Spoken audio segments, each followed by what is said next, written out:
네, 오늘 로마서 3장 10절부터 22절까지 말씀으로 나쁜 소식과 좋은 소식이란 제목으로 하나님 말씀을 나누겠습니다. 미국 사람들이 이런 말을 하는 거를 여러분 들어본 적이 있으실 겁니다. 어떤 식으로 잘 말하냐면 There are bad news and good news. Which one do you like to hear first? 자, 기쁜 소식 있고 나쁜 소식 있어. 어떤 거 먼저 들을래? 이런 거 많이 들어보셨을 겁니다. 저는 이 말이 복음을 잘 설명한다고 생각을 합니다.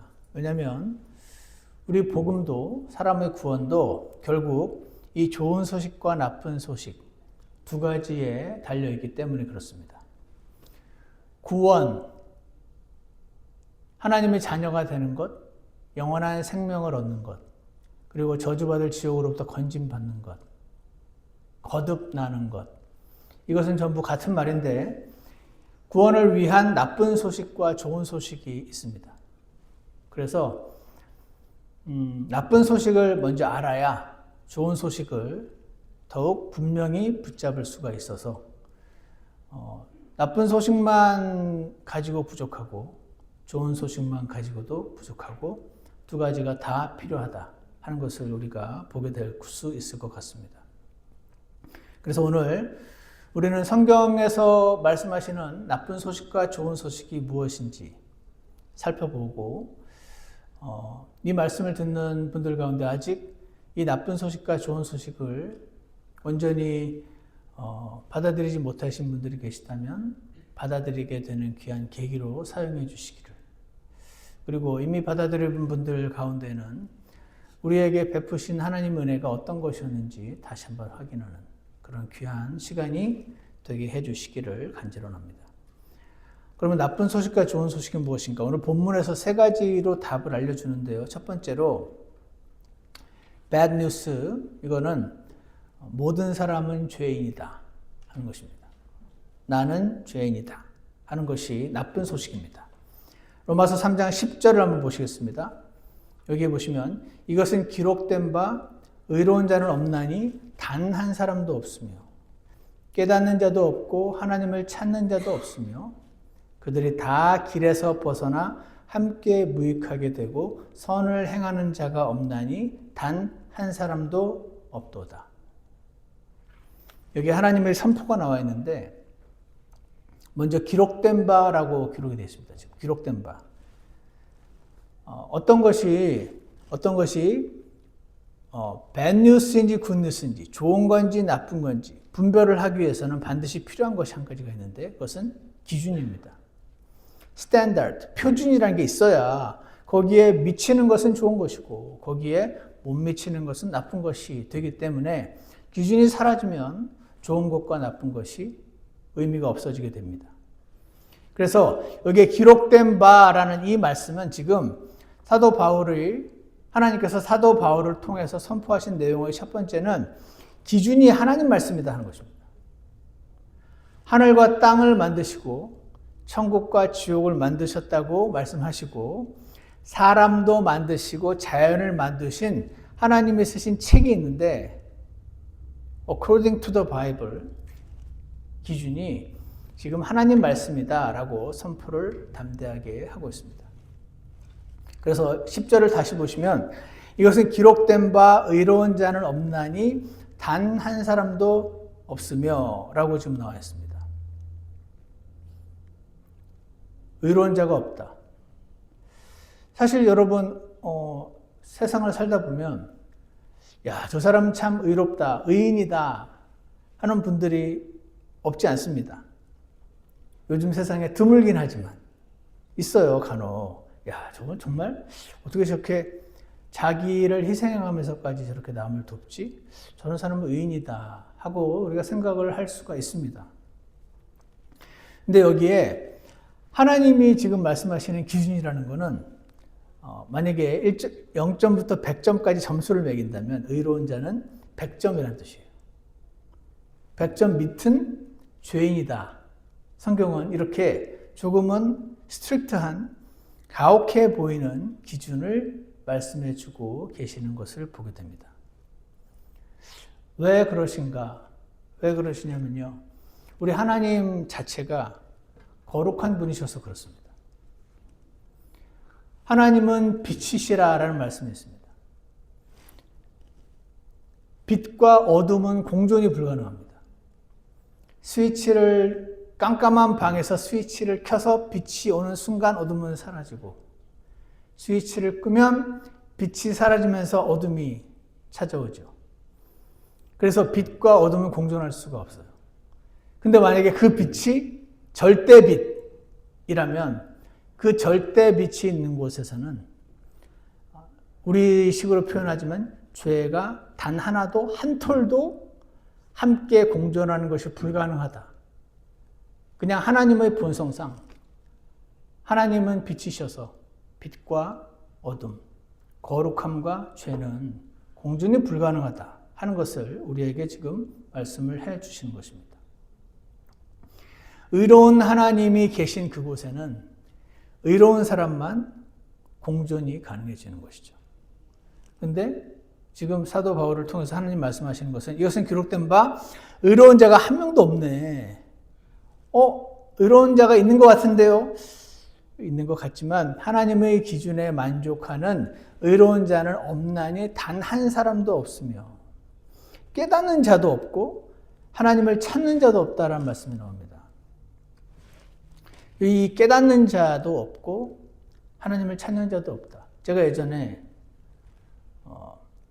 깨달았었거든요. 구원받기 전에. 뭘 깨달았냐면 하나님 계시겠네? 내가 복잡해, 집이 복잡해. 내가 더 복잡하지. 어떤 분은 저희 이 깨달음을 이해 못하실 수도 있고 그렇게 단순하게 하나님을 믿는 게 아니야 이렇게 말씀하실 수도 있다고 생각을 합니다. 근데 어쨌거나 저는 개인적으로 집도 저절로 만들어질 수 없다면 집보다 훨씬 복잡한 나는 저절로 만들어질 수가 없겠구나. 그러면 집을 누군가가 만들었다면 나도 하나님이 만들었겠네? 라고 깨달음이 있었단 말이에요. 근데 왜 성경은 깨닫는 자가 없다 그러시죠? 하나님을 찾는 자가 없다 그러실까요? 이것은 우리 인간의 본성 자체가 하나님을 자발적으로 추구하지 못한다는 보편적인 선언인 것입니다. 그러니까 우리 죄인의 상태를 원칙적으로 묘사한 진단인 것입니다. 이 말에 따르면 제가 이렇게 돌이켜보면 구원받기 전에 하나님을 막 찾았었단 말이죠. 그런데 만약 당신이 하나님을 찾는다면 그것은 당신 스스로 찾은 것이 아니다. 그 말을 지금 해주신 겁니다. 하나님이 당신을 끌어당기고 있었기 때문에 당신이 하나님을 찾을 수 있었고 하나님께서 이렇게 당신에게 다가서고 계셨기 때문에 당신에게 깨달음이 있을 수 있었지 당신 스스로 한 게 아니다. 라는 선언인 것입니다. 그래서 다시 10절을 보십시오. 이것은 기록된 바 의로운 자는 없나니 단 한 사람도 없으며 깨닫는 자도 없고 하나님을 찾는 자도 없더라. 12절에 그들이 다 길에서 벗어나 함께 무익하게 되고 선을 행하는 자가 없나니 단 한 사람도 없도다. 여기서 그들이 다 길에서 벗어나 라는 표현이 나옵니다. 이렇게 길이 쭉 있는데 이 길이 무엇입니까? 소위 말하는 율법입니다. 율법은 무엇입니까? 그냥 하나님의 기준이라는 것입니다. 하나님께서 보셨더니 사람들이 다 이 길이 있는데 이 길에서 벗어나더라. 이렇게 벗어나 함께 무익하게 되고 길에서 벗어났다는 말은 그래서 하나님이 지금 말씀하시는데 스탠다드가 있다. 절대 기준이라는 것이 있다. 이것이 성경의 선언입니다. 철학자들은 다르게 말합니다. 이 세상에 절대 기준이라는 없다. 하나님은 말씀하십니다. 이 세상에 절대 기준이란 있다. 내가 말해 놓았다라고 지금 선언을 하고 계신 것입니다. 예컨대 10계명 중에요. 제가 요즘 그 유튜브를 보면서 많이 느끼는 건데 거짓 증언하지 말란 말이 있습니다. 들어보셨죠? 그냥 거짓말하지 말라는 것과 조금 다릅니다. 출애굽기 20장 16절에 너는 내 이웃을 대적하여 거짓 증언하지 하지 말라라고 말씀이 기록되어 있습니다. 요즘 유튜브 한국에 일어나는 그 사건들을 보시면 이상용 검사라는 사람 혹시 들어보셨습니까? 잘 모르시죠? 엄희준이라는 사람도 있고, 이분들이 여러 가지 지금 사건이 있어 국회 청문회에 나와서 지금 밝혀지고 있죠. 거짓 증언을 하도록 부추긴 검사들이 나와서 지금 곤욕을 당하고 있습니다. 거짓 증언을 하게 되면 그냥 거짓말과 다르게 한 사람이, 무고한 사람이 감옥을 가게 되거나 진짜 사악한 사람이 정당한 징계를 받지 않고 빠져나오게 되거나 아주 심각한 일들이 생깁니다. 그래서 하나님께서 거짓 증언하지 말라라는 말씀이 나와 있는데, 이 세상은 방어권이라는 이름으로, 법적인 방어권이라는 이름으로 거짓 증언이 난무하고 있는 세상이 요즘이다 하는 것을 관심 있으신 분들은 신문을 조금만 보면 알 수가 있습니다. 그래서 이분들이 자세한 얘기를 제가 드릴 수는 없고, 그 감옥에 있는 교도관이라는 분들이 나중에 자신에게 책임을 묻게 될 것을 대비해서 일일이 전부 기록을 해 놓는 바람에 이 권력이 센 분들이 지금 곤욕을 치르게 된 사건들이 있는 것을 보면서 거짓 증언하지 말라라는 이 말씀이 한 사람이 법정에 서서 그의 운명을 갈라놓는 매우 중요한 명령인 것을 보게 됩니다. 13절에 보시면 그들의 목구멍은 열린 돌무덤이라.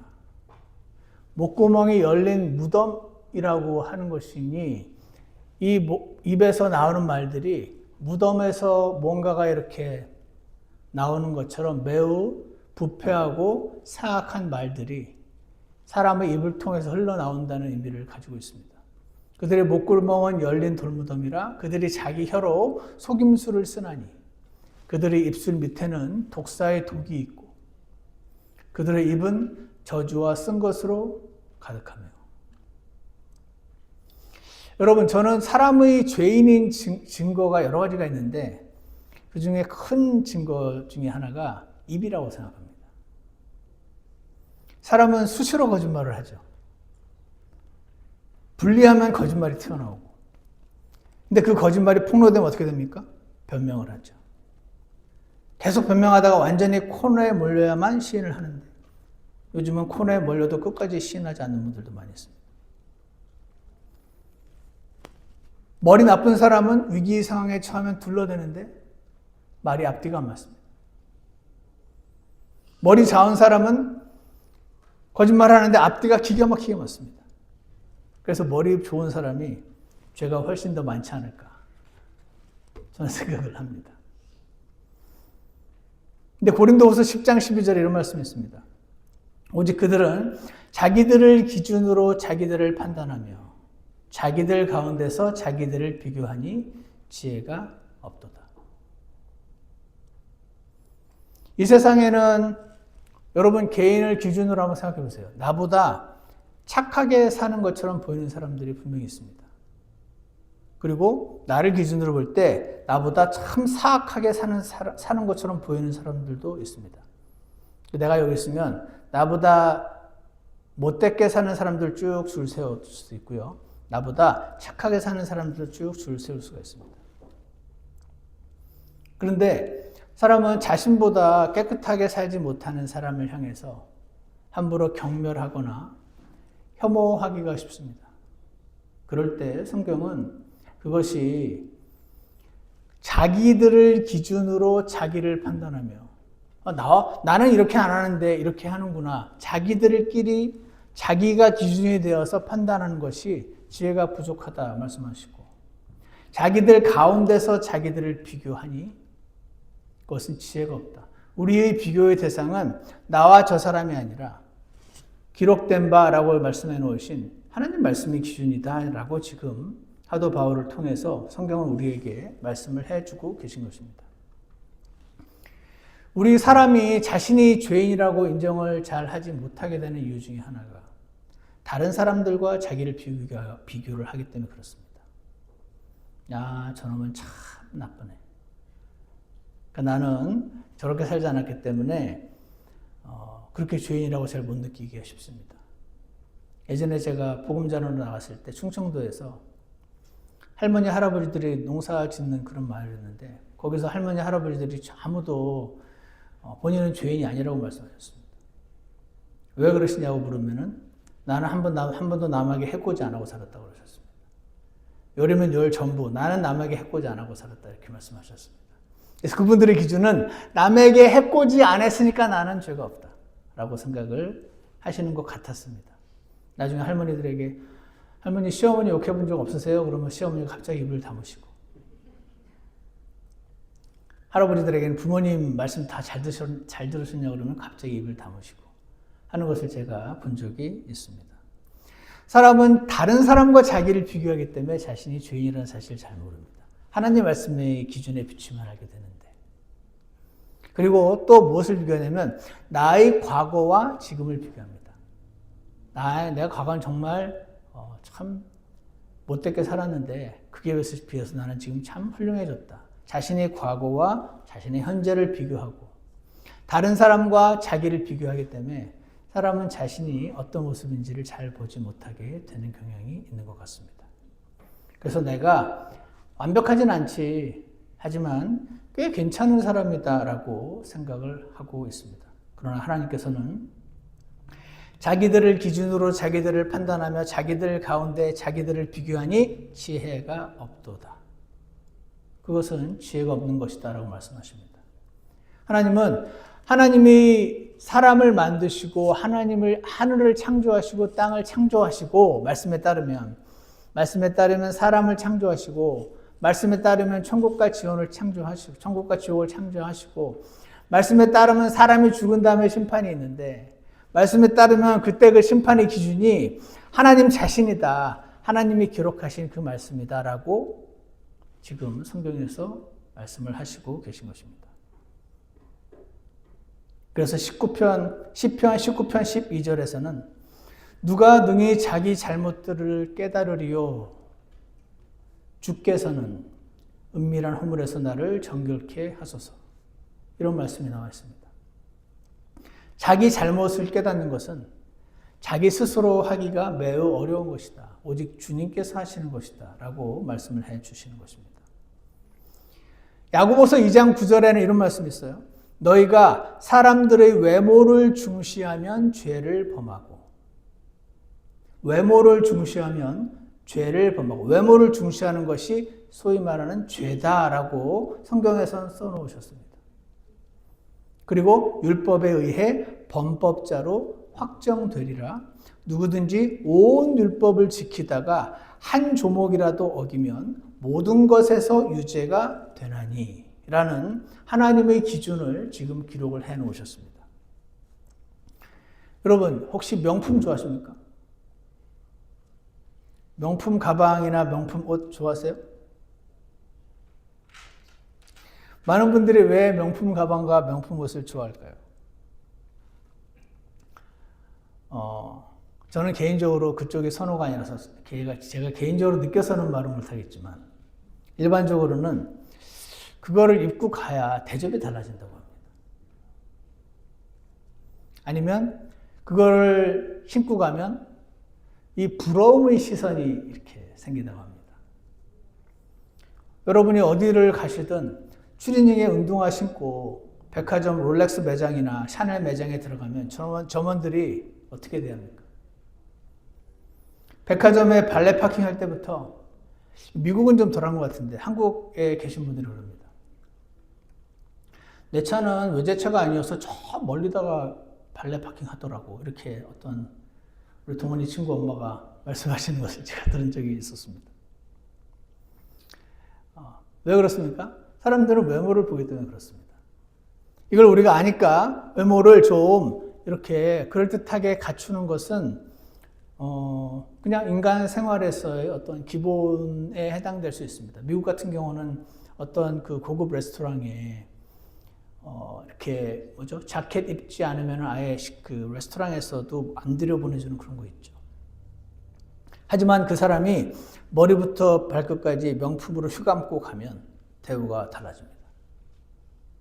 그것은 우리 기준으로는 어떻게 보면 당연한 건데, 하나님은 너희가 사람들의 외모를 중시하면 죄를 범하고 라고 나와 있기 때문에 율법에 의해 범법자로 확정되리라, 이렇게 말씀을 하시고 계신 것입니다. 당신이 외모를 중시를 하면 살인하지 말라, 간음하지 말라, 거짓 증언하지 말라는 명령에 있어서 다 유죄가 된다는 하나님의 기준이 우리가 방금 읽었던 2장 10절, 누구든지 온 율법을 지키다가 한 조목이라도 어기면 모든 것에서 유죄가 되나니라 말씀합니다. 여러분, 율법이 총 몇 개가 있습니까? 보통은 이제 대표적으로 10계명이 있지 않습니까? 그러니까 율법은 10개다라고 생각을 할 수 있지만 그것도 뭐 아주 틀린 말은 아니라고 저는 생각을 하는데, 그거는 어떻게 보면은 구약 성경 전체에 나와 있는 하나님께서 하라, 하지 말라라는 명령들의 대표 선수 10개를 뽑은 셈이고, 이게 총 몇 개인지를 유대인 랍비들이 나중에 2세기, 3세기에 정리를 했습니다. 그래서 찾아놓은 개수가 613, 613개를 찾았습니다. 그것도 구약 성경에만, 신약 성경에는 사람의 그 의도와 마음속까지 건드리는 그 계명이 나오기 때문에 더 어려워집니다. 훨씬 쉬운, 겉의 외모만 가지고 충분히 따라할 수 있는 구약에만 613개의 계명이 있습니다.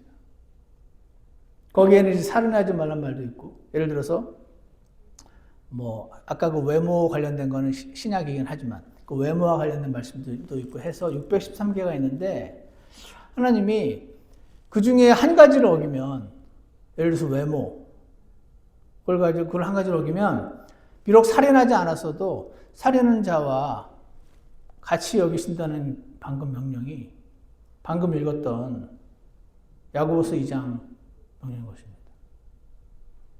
누구든지 온 율법을 지키다가 한 조목이라도 어기면 모든 것에서 다 유죄다, 이렇게 말씀하시네요. 그러니까 이것은 여러분이, 어떤 분은 이 말씀이 이건 너무 지나치지, 이렇게 생각을 우리는 개인적으로 할 수 있지만, 지금 중요한 거는 사람을 만들고 하늘과 땅을 만드시고 한번 죽는 것은 정해진 것이고 그 뒤에는 심판이 있다고 말씀하신 하나님이 그 사람들을 나중에 이 땅에서의 100년이 지나고 나서 그 영혼이 하나님께로 왔을 때 심판을 하실 건데, 그 심판의 기준이 자기들끼리 비교했던 그 기준이 아니고 이 하나님의 말씀 기준이라는 것입니다. 그러면 이제 우리는 이렇게 생각하기 쉽습니다. 이것은 너무 지나치지 않는가? 이 하나님의 기준을 만족시킬 수 있는 사람이 어디 있는가? 라는 생각을 안 할 수가 없습니다. 이 포인트는 우리의 두 번째 포인트로 넘어가게 도와주는데요. 로마서 3장 19절을 보십시오. 여기에 율법의 기능이 나오는데, 율법은요, MRI입니다. 율법은 MRI입니다. 율법의 기능은요, 죄를 드러내는 것인데, 19절을 보십시오. 이제 우리가 알거니와 율법이 어떤 것들을 말하든지 그것은 율법 아래에 있는 자들에게 말하나니, 이것은 모든 입을 막아 온 세상이 하나님 앞에서 유죄가 되게 하려 함이니라. 그러므로 율법의 행위로는 어떤 육체도 그분의 눈앞에서 의롭게 될 수 없나니 율법으로는 죄를 알게 되느니라. 율법을 모를 때는 나를 기준으로 여기 나보다 나쁜 사람들, 좀 나보다 훌륭한 분들, 이렇게 구분을 해서 나와 다른 사람을 비교하여 나를 평가할지 모르겠지만, according to the Bible, 우리가 믿거나 말거나 하나님은 기록을 해놓으시기를 모든 입을 막아 온 세상이 하나님 앞에 유죄가 되게 하기 위해서 적어놓으셨다는 이 말은 약간의 오해가 있습니다. 이건 뭐냐면, 유죄가 아닌데 사실은 억지로 유죄를 만든다는 말이 아닙니다. MRI가 어떤 사람의 병을 찾아내는 것이 MRI가 그 사람의 병을 만든 건 아니지 않습니까? 제가 예전에 지금 우리 이상원 형제도 그렇고 저도 그렇고 쓸개가 없습니다. 쓸개 빠진 자인데 왜 그렇습니까? 수술을 받았습니다.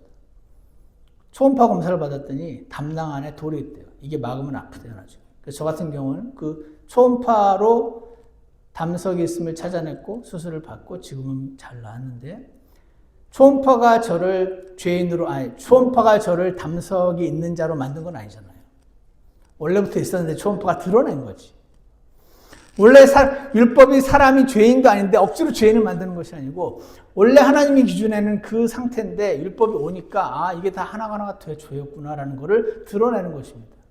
그래서 저는 율법이 초음파고 율법이 MRI와 비슷한 역할을 하는 것이라고 생각을 합니다. 어떤 사람이 이빨에 고춧가루가 끼었는데 거울을 보여주면 거울이 고춧가루를 만든 건 아니지 않습니까? 원래부터 있었습니다.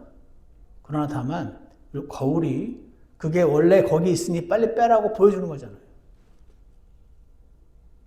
율법이 죄를 드러내는 역할을 하는 것이어서 하나님께서 여기 구약만 613개, 신약에 있는 것까지 다 합치면은 신약은 유대인들이 세지 않아가지고 몇 개인지 제가 아직은 들어보지 못했습니다. 어쨌거나 그래서 율법이 하나님의 말씀에 적혀 있는 것들이 하나님이 이걸 가지고 심판을 하시니까 우리끼리 아무리 서로 훌륭하다, 나쁘다라고 말하는 것은 의미가 없고 사람을 심판하실 그분이 여기에 기준을 지금 제시해 놓으셨구나 하는 것을 우리가 믿거나 말거나 이렇게 declare, 천명을 해 놓으신 것입니다. 자, 여기까지가요. bad news. 사람이 자기 보고 죄인이라고 말하면은 기분 좋을 사람이 어디 있겠습니까? 그러니까 bad news죠. 제가 처음에 담낭을 발견했을 때 기분이 행복하진 않았습니다. 여기까지가 bad news입니다. 그러면 3장 21절과 22절에 good news가 있는데 good news는요. 영어로는 double imputation, 한국말로는 이중 전가라는 것인데요. 뭔지 잠깐 보겠습니다. 21절에 보시면 그러나 이제는 율법 밖에 있는 하나님의 의, 곧 율법과 대언자들이 증언한 의가 드러났느니라. 여기에 의라는 단어가 나와요. 의. 이게 보통의 우리 일상생활에서 잘 안 쓰는 단어여서 조금 우리가 이해를 함께 하자면 어려운 단어는 아닌데 잘 안 쓸 뿐입니다. 의. 영어로 righteousness. 이것은요. 지금 그러니까 의로움의 완성체라고 그냥 생각을 하면 될 것 같습니다. 죄라는 게 있고 의라는 게 있습니다. 근데 여기 21절에 율법 밖에 있는 하나님의 의, 곧 율법과 대언자들이 증언한 의가 드러났느니라. 22절 그것은 곧 예수 그리스도의 믿음으로 말미암아 모든 자에게 미치고 믿는 모든 자에게 임하는 하나님의 의인이 거기에는 차별이 없느니라. 지금 로마서 3장에는 죄를 집중해서 말하기보다 이 3장에서는 지금 의를 집중해서 말을 하고 있습니다. 무슨 말이냐면 이런 겁니다. 율법 안에 있는 하나님의 의가 있습니다. 율법 안에 있는 하나님의 의. 그건 뭡니까? 율법을 다 내가 잘 지켰을 때 내가 완성하는 의, 그것이 율법 안에 있는 하나님의 의입니다. 예를 들어서 구약 성경만 따졌을 때 613개 계명이 있는데 그거를 태어나서부터 죽을 때까지 단 한 번도 예외 없이 100% 완벽하게 지키면 내가 만들어내게 되는 의. 그게 율법 안에 있는 하나님의 의인 것입니다. 두 번째 종류의 의가 있습니다. 이 두 번째 종류의 의는 율법 밖에 있는 의입니다. 율법 밖에 있는 의는 뭘까요? 밖에 있는 의는요. 하나님이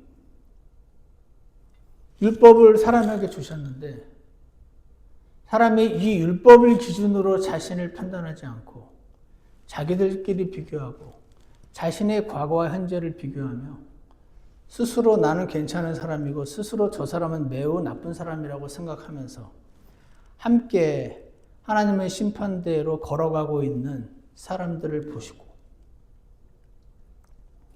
하나님께서 자신의 아들 예수님을 이 땅에 보내셨어. 그분이 33년간 이 세상에 사시면서 율법에 있는 모든 의를 구약 성경에 나와 있는 613개 플러스 그 겉에 있는 그 조항 말고 그 조항을 주셨을 때 원래 하나님이 의도하셨던 하나님의 의도까지 완벽하게 지키셔서 예수님이 소위 말하는 완벽한 의라는 걸 만드셨어요. 그래서 우리 입장에서 볼 때는 내가 율법을 잘 지켜서 만드는 의가 있다면 그것은 율법 안에 있는 의고 나와 상관없이 밖에서 예수님이 오셔가지고 이 성경 말씀을 완벽하게 지켜서 완성하신 의가 있습니다. 이게 율법 밖에 있는 의인 것입니다. 그래서 여러분 우리 회계를 전공하신 분들은 잘 아실 텐데 이렇게 차변과 대변이라는 게 있습니다. 어카운트에 들어보셨죠? 차변과 대변이 차변은 데빗이라고 우리 영어로는 그러고 오른쪽은 크레딧이라고 부릅니다. 그래서 비용은 전부 데빗에 기록을 하고 수익이 생기면 크레딧에 기록을 합니다. 이게 무슨 말이냐면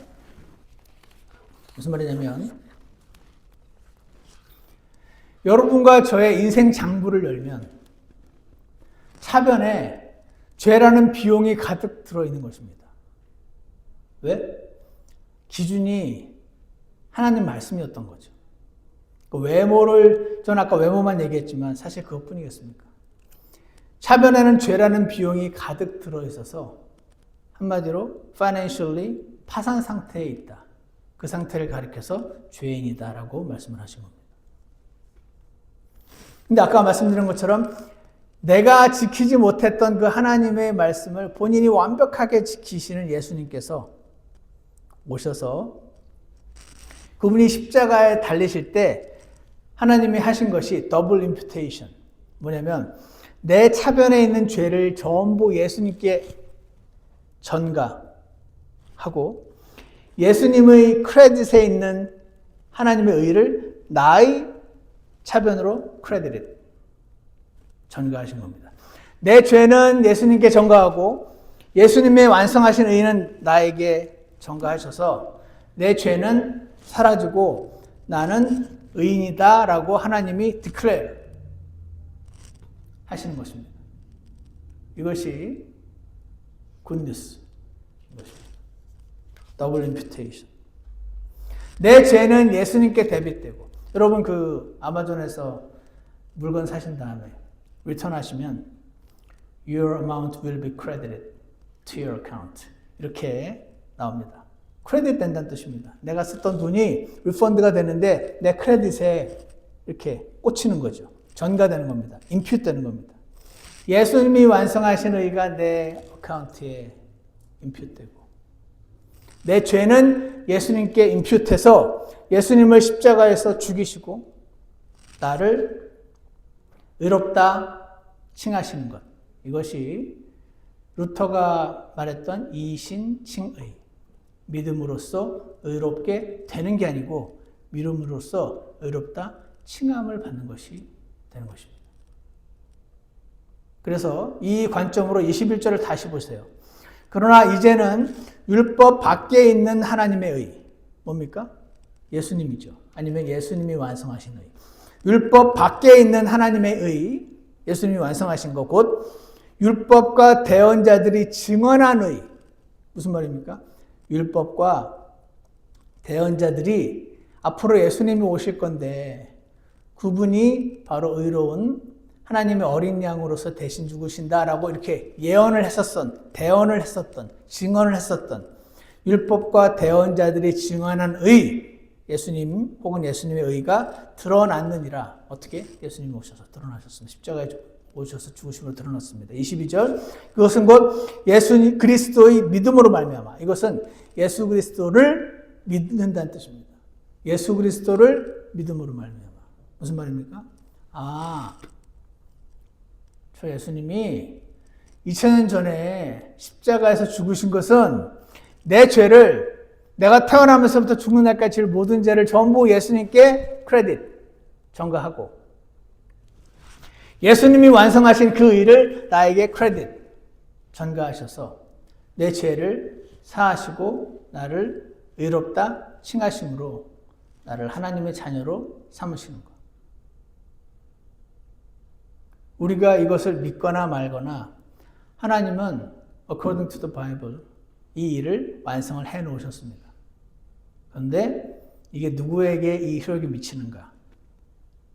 22절 그것은 곧 예수 그리스도를 믿음으로 말미암아 모든 자에게 미치고 이 사실을 믿으면 예수님이 완성해 놓으신 이 일이 우리에게 미쳐집니다. 어플라이가 되는 것입니다. 믿는 모든 자 위에 임하는 하나님의 의인이 거기에는 차별이 없느니라. 여러분이 생각하시기에 가장 나쁜 사람이 이 사실을 믿으면 구원을 받고 여러분이 생각하시기에 굉장히 착한 사람이 이 사실을 믿지 않으면 구원을 못 받는다. 그것은 매우 불합리하게 들릴 수도 있겠지만 according to the Bible 하나님이 이렇게 말씀하시고 차별이 없다. 누구든지 내가 그를 위하여 그의 죄를 용서 씻어버리고 나의 일을 그에게 전가하려고 하니 누구든지 믿는 자는 구원을 받으리라. 하나님께서 이렇게 지금 말씀해 놓으셨다는 것입니다. 그러니까 굿뉴스죠. 기쁜 소식 아닙니까? 그래서 로마서 10장에 이런 말씀 나옵니다. 여기에 2절에 보시면 로마서 10장 2절에 내가 그들에 대해 증언하노니 그들이 하나님께 대한 열심은 있으나 이거 뭡니까? 유대인들은요 하나님에 대한 열심이 있었습니다. 그들은 그 율법의 그 문자 자구를 지키느라고 얼마나 고생했는지 모릅니다. 금식도 열심히 했고요. 이럴 때는 양을 죽여야 되고 저럴 때는 비둘기를 죽여야 되고 저럴 때는 뭐를 갖다 바쳐야 되고 저럴 때 무슨 쌀을 바쳐야 되고 굉장히 꼼꼼하게 세밀하게 열심을 부렸습니다. 그들이 하나님께 대한 열심은 있으나 지식에 따른 것이 아니니라. 그들은 하던 대로 위에서 누가 알려준 대로 했었습니다. 3절 그들이 하나님의 의를 알지 못하여 여기서 말하는 의는 율법 밖에 있는 의 예수님인 것입니다. 알지 못하여 자기 자신의 의를 세우려고 다니면서 그래서 이 바리새인들과 유대인들에게 예수님 오셔서 나를 믿으면 된다고 말씀하셨을 때 나는 어릴 때부터 유대인으로 태어났을 때 나는 모태신앙이요. 나 어릴 때부터 단 한 번도 성전 예배를 빠져본 적이 없어. 나는 금식 기도를 빠져본 적이 없고 나는 이거를 했으며 그들은 자신의 의를 세우려고 다니면서 하나님의 의에 복종하지 아니하였느니라. 하나님은 그들을 보고 잘못했다는 게 아니라 그것이 부족하다고 말씀하셨을 뿐인데 그들은 자신이 잘한 게 많아서 이거를 내세우느라 하나님의 의를 그냥 믿기만 하면 내 죄를 크레딧 하나님의 의를 크레딧 해주시는 이 원리를 계속 설명해 주시고 있건만 이들은 이것을 하지 못했다고 지금 말을 하고 있습니다. 그러면서 4절 보십시오. 그리스도께서는 믿는 모든 자에게 이 놀라운 일을 해놓고 하나님이 그냥 믿기만 하면 된다고 이렇게. 그래서 많은 분들이 그러죠. 너희 기독교인들은 좋겠다. 나쁜 일도 많이 하면서 믿기만 하면 구원받는다고 그러니 참 좋겠다. 편하겠다. 인생 편하겠다. 이렇게 하면서 비방하는 걸 들어보셨는지 모르겠습니다. 그렇게 생각할 수 있습니다. 그러나 하나님께서는 무엇이 죄인지를 보여주시고 당신도 나도 하나님 앞에 큰 차이 없는 죄인이다라고 지금 말씀하시고 있음을 오늘 우리가 기억하기 원합니다. 그리스도께서는 믿는 모든 자에게 의가 되시기 위하여 이것이 봅니다. 내가 이 사실을 믿는 순간 하나님이 예수님이 완성하신 의를 나에게 꽂아주시는 겁니다. 크레딧, 임퓨트, 전가해 주시는 겁니다. 그래서 믿는 모든 자가 의가 되시기 위하여 율법의 끝마침이 되십니다. 예수님께서 구약의 613개의 명령과 하나님의 명령의 그 의도까지 완벽하게 다 완성을 하시고 율법의 끝마침이 되셨다. 너희가 율법을 지켜서 선행을 해서 착하게 살아서 그게 나쁘다는 게 아니고 그걸 완벽하게 할 수 없기 때문에 율법의 끝마침이 되시고 본인이 완성하신 의를 지금 값없이 공짜로 나눠주려고 하신다. 그 말을 지금 성경에서 이렇게 기록을 해놓으신 것입니다. 만약에 여러분 가운데 이 사실을 믿으신 분들이 계시다면 좀 많은 분들이 이 사실을 믿으셨을 줄 압니다. 하나님의 은혜에 우리는 감사할 수밖에 없습니다. 저도 뒤를 돌아보면 제가 훌륭한 사람이라고는 생각해 본 적이 없지만 그래도 그렇게 지옥 갈 만큼 나쁜 놈인가? 라는 의심이 있었습니다. 그러나 하나님께서 저를 끌어당기고 계셨었나 봅니다. 그때는 몰랐는데. 그러니까 이렇게 가만히 앉아있다가 깨달음이 오기도 하고 하나님을 찾기도 하고 결국 복음을 아는 자들을 저에게 보내주셔서 복음을 듣게 하시고 그 복음을 받아들이고 나의 죄를 예수님께 다 전가하셨고 예수님께서 만드신 의를 나에게 다 전가하셨는데 이거를 믿을 때 효력이 발생한다는 사실을 알려주셨습니다. 그래서 저는 제가 인생을 그리 똑바로 잘 살아서가 아니라 하나님의 은혜로 오늘 죽어도 하늘나라에 갈 수 있음을 확신합니다. 여러분도 그러신가요? 하지만 여러분 가운데 혹시 나는 앞으로 인생을 살다가 30년 뒤에 죽어서 눈을 감는다면 눈을 뜰 때 내가 천국에서 뜨게 될지 지옥에서 뜨게 될지 잘 모르겠다 하시는 분이 계시다면 오늘 지금 제가 하는 말씀을 속으로 따라 하시면 좋겠습니다. 하나님, 당신을 제가 볼 수 없지만 만일 계시다면 제 말을 들어주십시오. 하나님, 당신의 기준에 따르면 내가 죄인임을 인정합니다. 하나님, 당신의 말씀에 따르면 예수님이 내 대신 죽어서 내 죄를 다 그분에게 전가시키고 내가 완성할 수 없었던 하나님의 의를 완성하셔서 내가 단지 믿었다는 이유만으로 그 믿음의 통로를 통해서 예수님의 의를 나에게 주신다고 합니다. 저는 이 사실을 믿고 싶습니다. 이 말이 만약 진짜라면 저를 구원해 주시겠습니까? 제게 그 의를 주시겠습니까?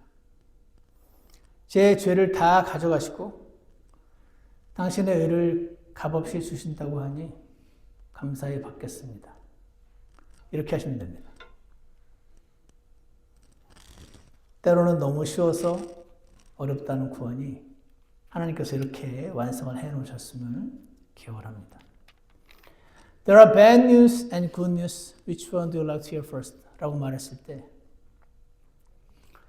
어떤 분들은 good news부터 듣겠다고 하지만 저는 항상 bad news부터 듣습니다. 저는 끝이 좋은 게 좋거든요. 그래서 저는 항상 bad news 먼저 들어야지라고 하는데 bad news는요. According to the Bible, 내가 죄인이다 하는 것입니다.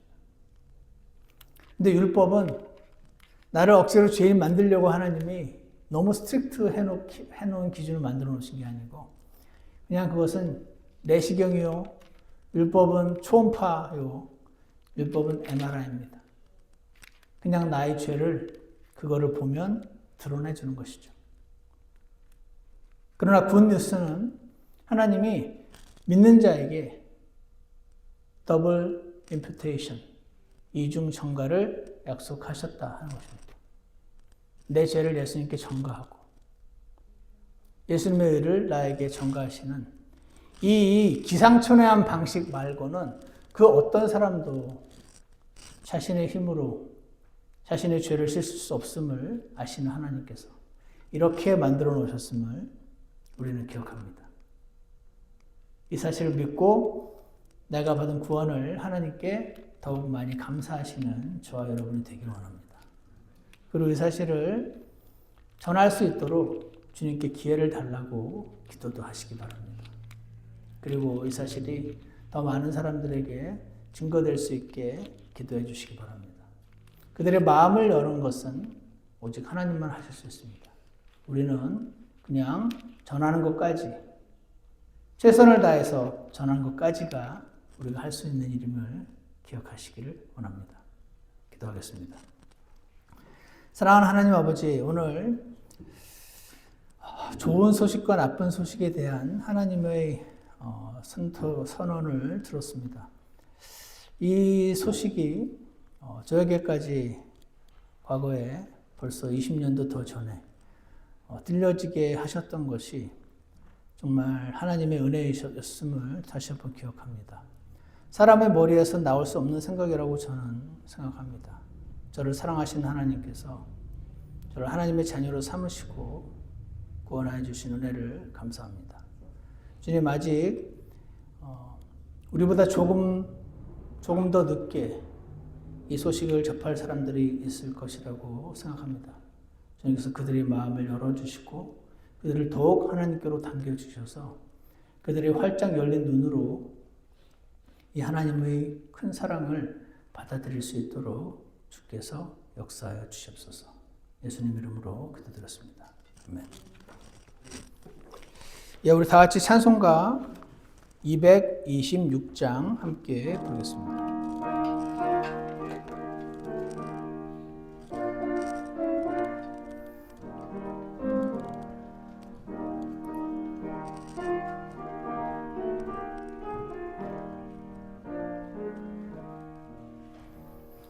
오라 오라 내게 오라 내게 오라 내게 오라 사람들을 낚느로고 되게 하리라 나를 따르면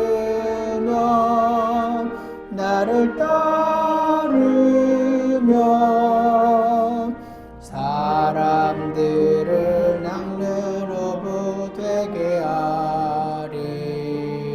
2절 만일 나를 따라오면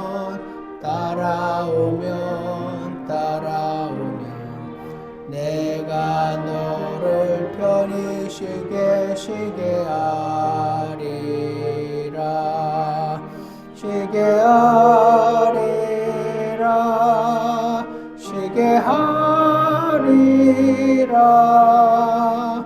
내가 너를 편히 쉬게 하리. 우리 잠깐 기도하는 시간을 갖겠습니다. 값없이 하나님의 영원한 생명을 나눠주시는 하나님께서 우리가 사랑하는 분들에게도 이 소식이 미쳐지게 우리를 사용해 주시라고 기도하는 시간이 잠시 있기를 원합니다.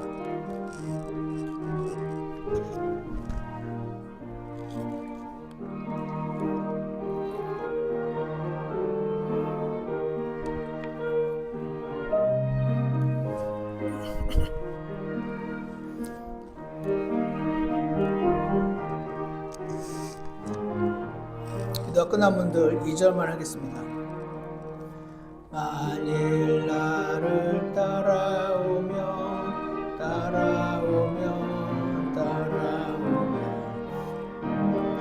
너를 편히 쉬게 하리라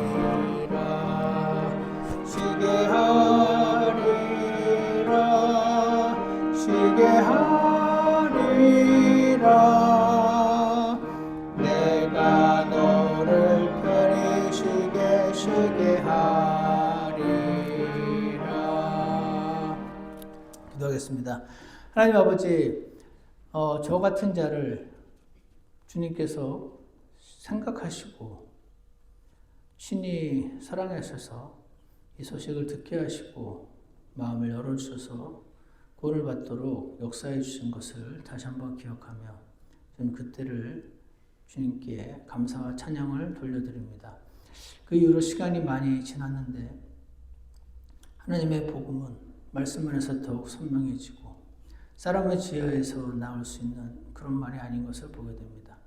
아직도 하나님 말씀을, 복음을 이해하지 못하는 분들이 이 복음을 공격할 만한, 업신여길 만한, 비난할 만한 소지가 있는 그런 내용임에도 불구하고 하나님의 자녀를 통하여 이 하나님의 지혜가 십자가의 어리석음을 통하여 지금도 전파되고 있다고 하니 주님 참으로 감사를 드립니다. 우리가 부족하지만 우리도 하나님의 이 복음의 사역에 동참하게 기회를 주시고 계기를 마련해 주셔서 더 많은 사람들이 주 예수님께 돌아올 수 있도록 저희가 기도로 드려지기 원하고 저희 손과 발을 들여서 복음 전파에 힘쓰는 자들이 될 수 있게 은혜를 베풀어 주시옵소서. 하나님의 값없이 전파되고 있는 구원이 사람들의 마음을 주님께서 은혜로 무너뜨리시고 이 선물을 그냥 받아들여서 구원을 이루시는 일들을 주께서 풍성히 역사해 주시기를 간절합니다. 예수님 이름으로 기도드렸습니다. 아멘. 기도 마치겠습니다.